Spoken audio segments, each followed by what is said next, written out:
Há pouco, a igreja realizou uma eleição para líder.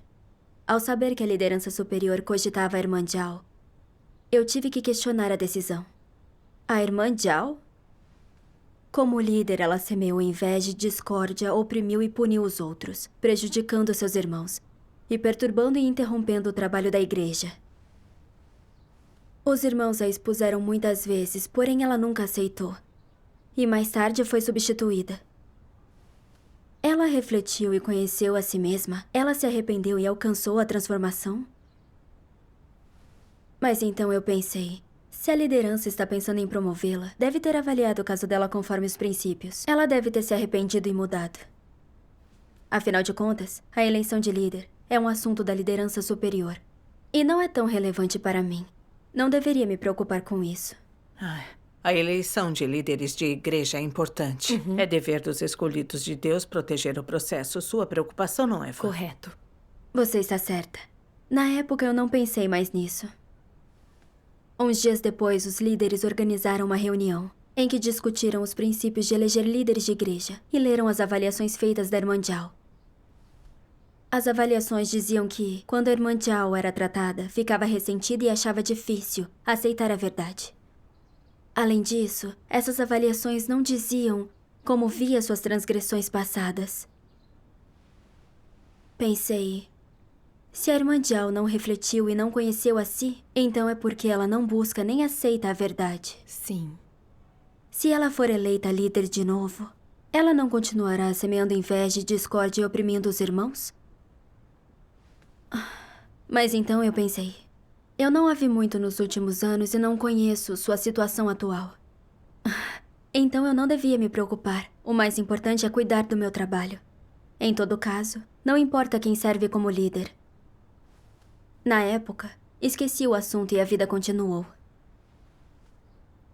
Alguns dias depois, os líderes organizaram outra reunião.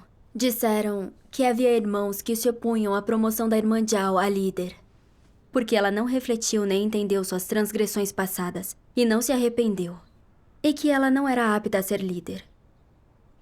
Os líderes investigaram a fundo a situação da irmã Zhao, garantindo que as alegações eram factuais, e julgaram que, de fato, ela era inapta como líder.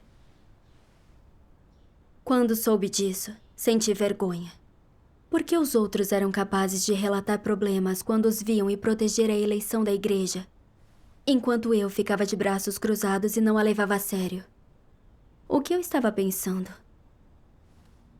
Quando percebi tudo isso, eu me desanimei. Então vim para diante de Deus para buscar e orar. Quais lições eu devia aprender com essa situação? Deparei-me com esta passagem. Todos que fingem ser espirituais, quando não entendem assuntos espirituais, são falsos e não se importam com nada, só se agarram a regras e repetem palavras de doutrina. É semelhante ao que os antigos estudiosos faziam enterrando-se nos clássicos e ignorando seus arredores. Os que fingem espiritualidade desconsideram as ações dos outros. Veem os pensamentos dos outros como assunto dos outros. Eles não aprendem a discernir pessoas e coisas, nem aprendem a vontade de Deus baseada em suas palavras. A maioria das pessoas é assim. Quando ouvem um sermão, elas fazem anotações ou guardam no coração, achando que são doutrinas ou regras simbólicas. Quanto a como as coisas, os comportamentos e manifestações nas pessoas à sua volta se relacionam com a verdade. Elas não ponderam nem tentam entender isso, nem oram ou buscam. Essa é a forma da vida espiritual de muitas pessoas. Por essa razão, quando se trata de entrar na verdade, a maioria das pessoas é lenta e superficial. A sua vida espiritual é monótona, elas só seguem regras. Não há princípio na forma de fazerem as coisas. Poderíamos dizer que para a maioria delas sua vida espiritual é vazia e desconectada da vida real. Por isso, mesmo diante da conduta e de comportamentos flagrantes de pessoas perversas e anticristos, elas não têm conceito algum, muito menos definições ou ideias, nem fazem distinção. Amém. Amém. Ao ler a passagem, era como se ela descrevesse minha prática de fé. Eu agia como as palavras de Deus expunham, enterrando-se nos clássicos e ignorando os arredores. Acreditava que bastava cumprir meus deveres e cuidar da minha parte do trabalho. Qualquer coisa além disso não era comigo. Eu achava que fé em Deus consistia só em orar a Deus, cumprir seus deveres e não cometer erros graves. Assim era possível ganhar o elogio de Deus. Só após ler as palavras de Deus, percebi como era absurda essa noção. A obra de Deus é muito prática e nem um pouco vaga. Nada está desvinculado das realidades. Ao mesmo tempo em que Ele fornece essas verdades, Ele também cria todos os tipos de situações no nosso dia a dia, para nos ajudar a experimentar suas palavras e praticar ver as coisas através de suas palavras, para que aos poucos possamos entender e ganhar a verdade. Sim.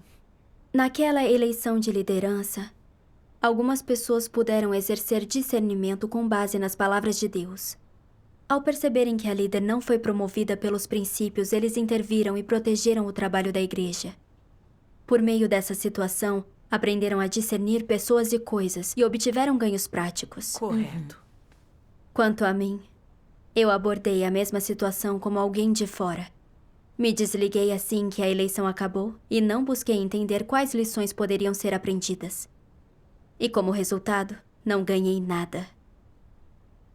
Minha prática de fé estava desconectada da minha vida real. Não valorizei a experiência da obra de Deus e não enfatizei a busca da verdade nas situações que Deus planejou. Não importava o que acontecia, eu sempre me retirava da situação igual a um incrédulo. Como resultado, havia muitas coisas que eu ignorava. E em 10 anos de fé, estava de mãos vazias, não tinha entendido a verdade nem ganhado discernimento de pessoas e coisas. Que lamentável e pobre. Sim. Quando encontramos um problema e não tentamos relacioná-lo à verdade, nem praticar a verdade, todos os nossos esforços serão em vão e não ganharemos nada. Verdade. Sim. Quando percebi que tinha esse problema, fiquei muito desanimada. Mas eu estava disposta a reverter meu estado e a aprender uma lição com essa eleição. Graças a Deus.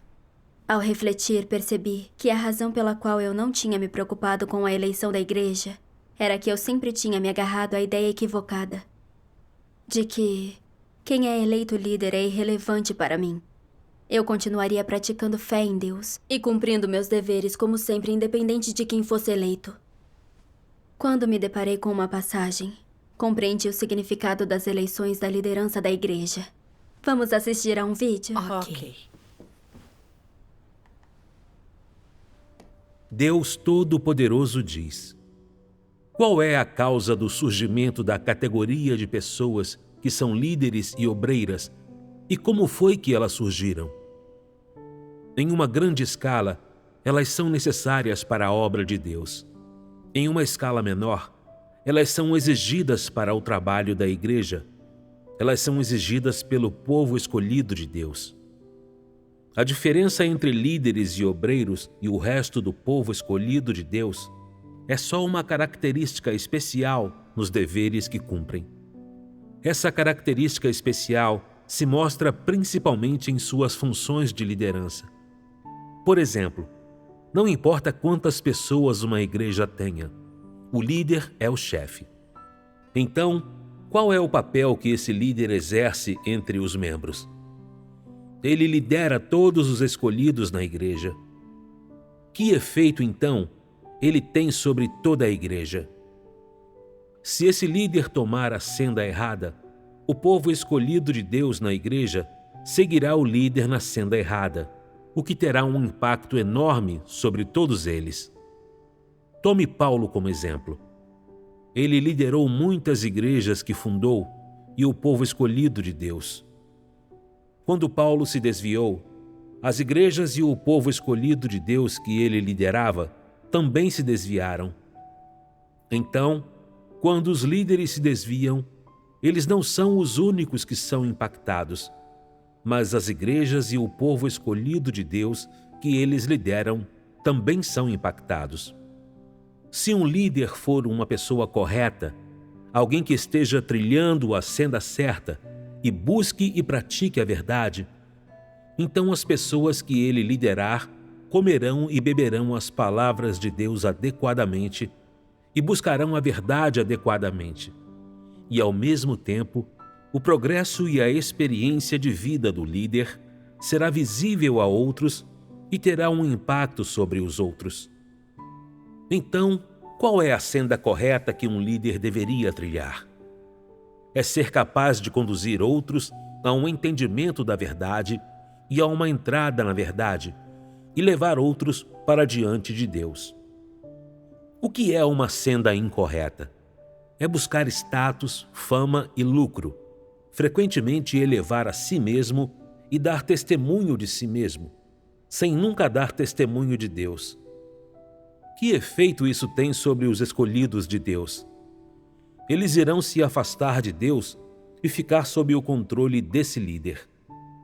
Se você conduz as pessoas para virem para diante de você, então você as está conduzindo para virem para diante da humanidade corrupta. E você as está conduzindo para virem para diante de Satanás, não de Deus. Somente conduzir pessoas para virem para diante da verdade é conduzi-las para virem para diante de Deus. Líderes e obreiros, não importa se trilhem a senda certa ou a errada, têm uma influência direta sobre o povo escolhido de Deus. Quando ainda não entenderam a verdade, muitos dos escolhidos de Deus seguem cegamente. O líder pode ser uma pessoa boa, e eles o seguirão. O líder pode ser uma pessoa má, e eles também o seguirão. Eles não diferenciam. Eles seguem conforme são liderados, seja quem for o líder. Assim, é crucial que as igrejas escolham pessoas boas para serem seus líderes. Que senda os fiéis trilham está diretamente relacionada à senda trilhada pelos líderes obreiros e pode, em medidas variáveis, ser influenciada por esses líderes e obreiros. Amém. Depois de ler as palavras de Deus, percebi que líderes têm um impacto imenso sobre a vida de igreja e a entrada na vida dos escolhidos de Deus, e uma influência direta sobre a senda que as pessoas trilham em sua fé. Se o líder é uma pessoa correta, se ele busca a verdade e a senda que ele segue tem um impacto direto sobre a qualidade da vida de igreja e a entrada na vida dos escolhidos de Deus. Correto. Um bom líder pode usar sua experiência na vida para resolver os problemas dos irmãos e ajudá-los a entender a verdade e a entrar na realidade da verdade mais rapidamente. Os irmãos podem ganhar certos benefícios do líder. Se um líder não trilha a senda de buscar a verdade e só trabalha para preservar seu status, sempre só fala de doutrina, sem exaltar a Deus, não faz trabalho prático e não resolve os problemas reais das pessoas, então, com o tempo, ele só trará as pessoas para diante de si e as afastará de Deus, prejudicando-as e levando-as à ruína. Verdade. Refletindo sobre o comportamento da irmã Jal, quando era podada e tratada, ela se ressentia, argumentava e não refletia sobre si. Ela não refletiu nem reconheceu suas transgressões passadas, muito menos se arrependeu. Isso mostrava que a irmã Jal não buscava a verdade e não possuía as qualidades de um líder. Se fosse eleita para uma função de liderança, ela só falaria de doutrina e não seria útil para as pessoas. Como nos guiaria a entender a verdade e a entrar em sua realidade? Certo. Seguir alguém assim só levaria à morte eventual de todos. Verdade. A comunhão de hoje me ajudou a perceber como é importante eleger um bom líder de igreja. Ele tem um impacto sobre a nossa capacidade de entender a verdade e alcançar salvação. Devemos levar isso a sério. Com certeza. Mas eu tinha a crença de que, não importando quem fosse eleito, continuaríamos lendo as palavras de Deus, cumprindo nossos deveres, e o impacto não seria grande. Que noção mais tola. Um dia deparei-me com outra passagem, que discutia o tipo de atitude que as pessoas deviam ter nas eleições e quais intenções e noções incorretas poderiam ter. Assim ganhei algum entendimento de mim.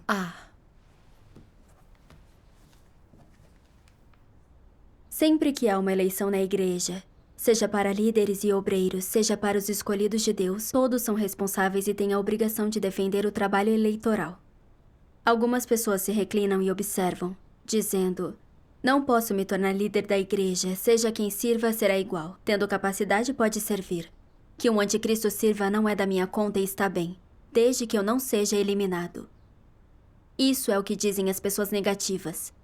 Não conseguem imaginar as consequências de um anticristo servir como líder e o impacto que isso teria na sua crença em Deus. Só as pessoas que entendem a verdade discernem isso. Elas dirão: se um anticristo se tornar líder da igreja, são os escolhidos de Deus que sofrerão. Especialmente as pessoas que buscam a verdade, têm senso de justiça e cumprem o dever prontamente, todas serão oprimidas e excluídas. Apenas as pessoas confusas e bajuladoras serão a favor, e o anticristo as terá capturado e as controlará. Mas essas pessoas negativas não consideram essas coisas. Elas pensam: crê-se em Deus para ser salvo. A crença é uma senda individual. Mesmo que um anticristo se torne líder, isso não me impactará. Desde que eu não faça coisas más, um anticristo não pode me suprimir, me excluir, nem me expurgar da igreja. Esse é o ponto de vista correto? Se nenhum dos escolhidos de Deus se preocupa com as eleições, ao permitirem que um anticristo tome o poder, quais serão as consequências? Será tão simples como as pessoas imaginam? Que tipo de mudança sofrerá a vida de igreja? Isso está relacionado à entrada na vida dos escolhidos de Deus. Se um anticristo detém o poder, a verdade e as palavras de Deus não detêm o poder na igreja. É uma igreja em que Satanás e os incrédulos detêm o poder. Embora as palavras de Deus possam ser lidas nas reuniões, o anticristo controla o direito de falar. Ele pode comungar a verdade claramente? Pode permitir que os escolhidos de Deus comunguem a verdade livremente? Isso é impossível. Quando o anticristo detém o poder, há mais perturbações, e a vida de igreja terá um efeito menor. Se isso acontecer, os escolhidos de Deus não colherão muito quando se reunirem, e isso poderia interromper suas reuniões. Os problemas dos escolhidos de Deus não podem ser resolvidos, a prática da verdade é interrompida, e a atmosfera da vida de igreja é alterada. Quando nuvens negras bloqueiam o sol, permanece a alegria na vida de igreja? Ela será muito comprometida. Amém. Amém.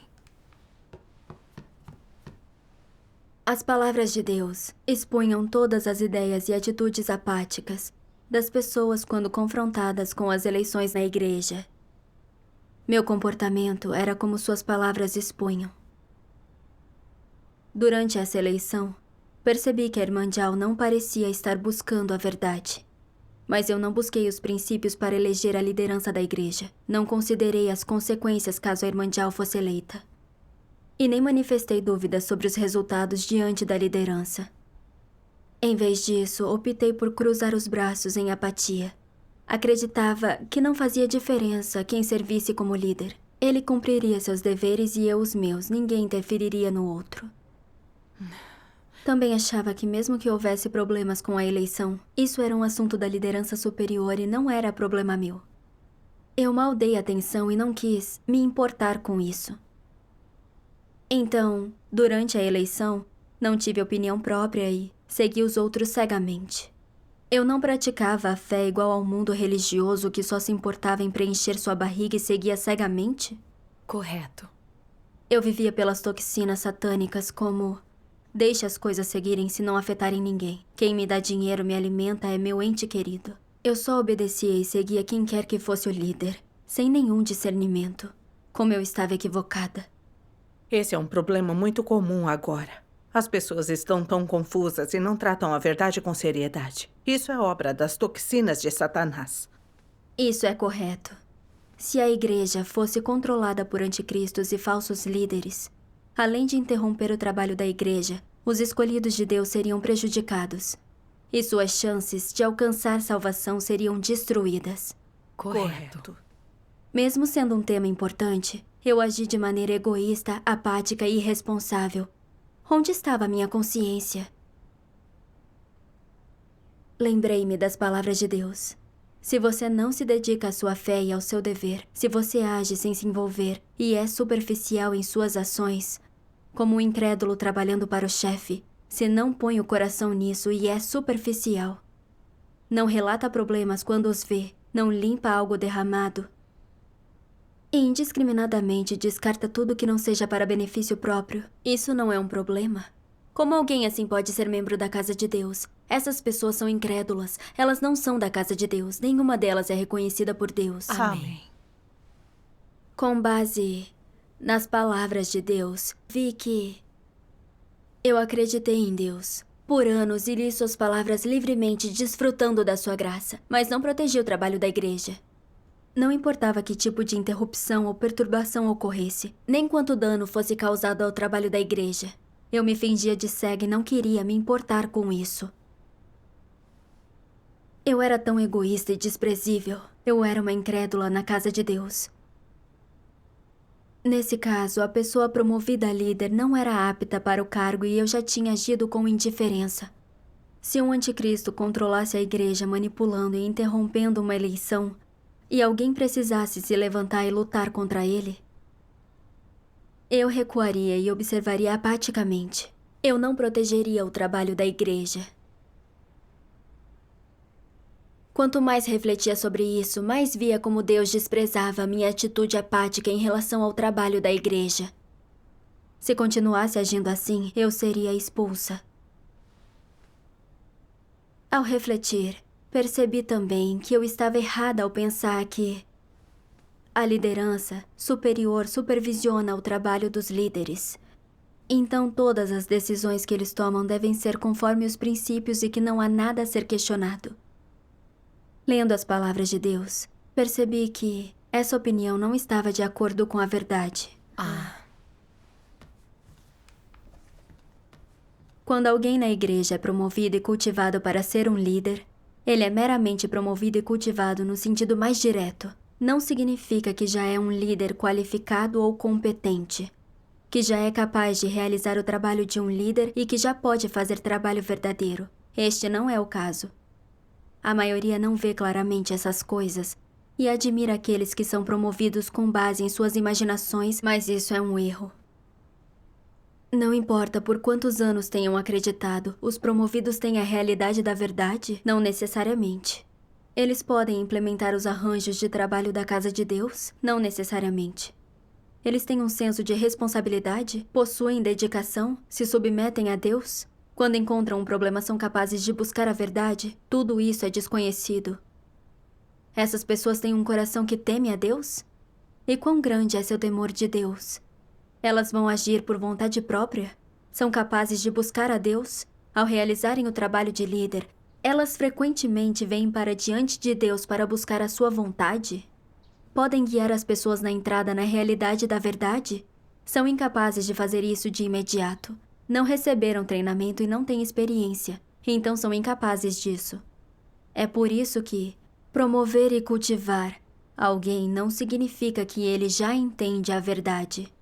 Nem significa que ele já é capaz de cumprir seu dever satisfatoriamente.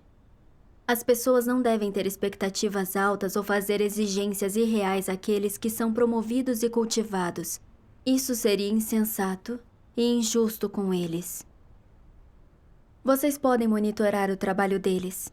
E se descobrem um problema ou coisas que violam os princípios no trabalho deles, podem levantar a questão e buscar a verdade para resolver isso. Não devem julgar, condenar, atacar ou excluí-los, pois eles estão no período de cultivação e não deveriam ser vistos como pessoas que foram aperfeiçoadas, muito menos como pessoas aperfeiçoadas ou como pessoas que possuem a realidade da verdade. Eles são como vocês, esse é o tempo em que são treinados. A diferença é que eles assumem mais trabalho e responsabilidades do que as pessoas comuns.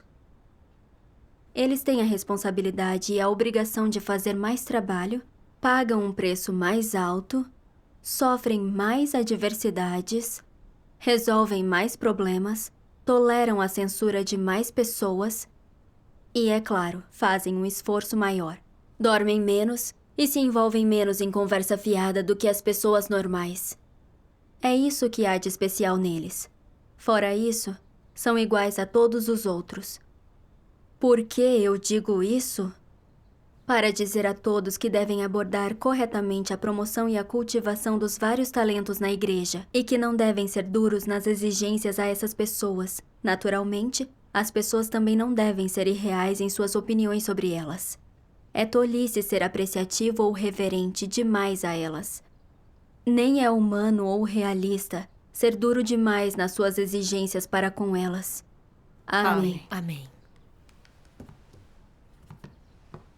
Pelas palavras de Deus, percebi que líderes não são diferentes de irmãos e irmãs. Também estão sendo cultivados e treinados. Devido às necessidades do trabalho da igreja, elas assumem esse papel especial. Correto. Mas isso não significa que são líderes ou obreiros qualificados, nem que eles têm a realidade da verdade. Eu devia vê-los à luz das palavras de Deus e abordá-los de modo justo e objetivo. Não deveria ter expectativas nem exigências exageradas e não deveria ser crítica demais. Como membro da igreja, eu tenho uma responsabilidade de monitorar o trabalho de líderes e obreiros e coordenar com eles para proteger o trabalho da igreja. Sim. Quando líderes agem conforme a verdade, eu devo me submeter e aceitar, mas se descobrir que líderes estão tendo problemas ou desvios, devo expô-los e logo corrigi-los e ajudá-los a mudar e a ganhar entrada pelo bem do trabalho da igreja. Verdade. Se falsos líderes ou anticristos aparecem na igreja, eu devo denunciá-los aos seus superiores. Isso é ser responsável pelo trabalho da igreja e por mim mesma. E é ainda mais cumprir meus deveres e responsabilidades. Certo. Ao perceber os princípios sobre como tratar líderes, senti uma clareza muito maior e tive uma senda de prática. Graças a Deus. Graças a Deus. Algum tempo depois, observei que a líder, a irmã Liu, não estava acompanhando o trabalho de rega, dizendo que estava ocupada demais para fazê-lo. Quando os irmãos traziam os problemas até ela, ela ficava ressentida por darem mais trabalho a ela.